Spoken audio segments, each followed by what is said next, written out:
Hello बच्चों, आइए इस प्रश्न को देखते हैं। लैमार्क का प्रसिद्ध उदाहरण है विकल्प ए अफ्रीकन जिराफ, विकल्प बी सर्प, विकल्प सी दोनों ए तथा बी या विकल्प डी प्राइम रोज। इस प्रश्न की जो मुख्य अवधारणा है वह है लैमार्कवाद। लैमार्कवाद यहाँ पर हम देखेंगे कि लैमार्क ने क्या सिद्धांत दिया था तथा उन्होंने किन उदाहरणों के द्वारा इसे समझाया था। तो लैमार्क ने अपना जो सिद्धांत दिया था उसे लैमार्कवाद कहा जाता है और उन्होंने अपने सिद्धांत में मुख्य रूप से उपार्जित लक्षणों की वंशागति के बारे में बताया था। उन्होंने उपार्जित लक्षणों की वंशागति के बारे में बताया था।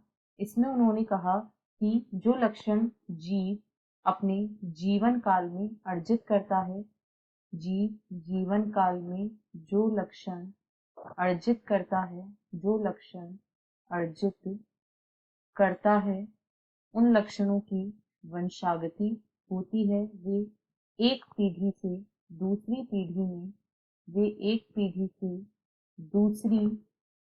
पीढ़ी में स्थानांतरित हो जाते हैं। ऐसे लक्षण जिन्हें जीव अपने जीवन काल के दौरान अर्जित करता है, वे एक पीढ़ी से दूसरी पीढ़ी में स्थानांतरित कर दिए जाते हैं। इसी में उन्होंने अंगों के उपयोग व अनुपयोग के बारे में भी बताया था। इन्होंने बताया कि ऐसे अंग जिनका जीव अपने जीवन काल के दौरान अधिक उपयोग करते हैं, वे अधिक विकसित हो जाते हैं और जिनका उपयोग नहीं करते हैं वे धीरे धीरे ह्रासित हो जाते हैं। इन्होंने एक उदाहरण लिया जो था जिराफ। इनका कहना था कि जिराफ जिन्हें अपने भोजन के लिए ऊंचे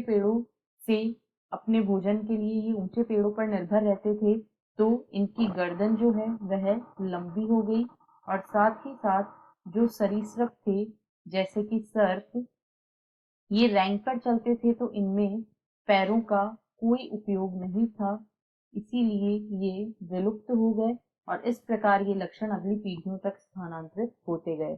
अतः अफ्रीकन जिराफ और सर्प दोनों ही लैमार्क के प्रसिद्ध उदाहरण हैं, परंतु प्राइम रोज यह उदाहरण लैमार्क ने अपने लैमार्कवाद को सत्यापित करने या समझाने के लिए काम में नहीं लिया था।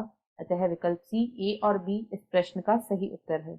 आशा है आपको प्रश्न समझ आया होगा। धन्यवाद।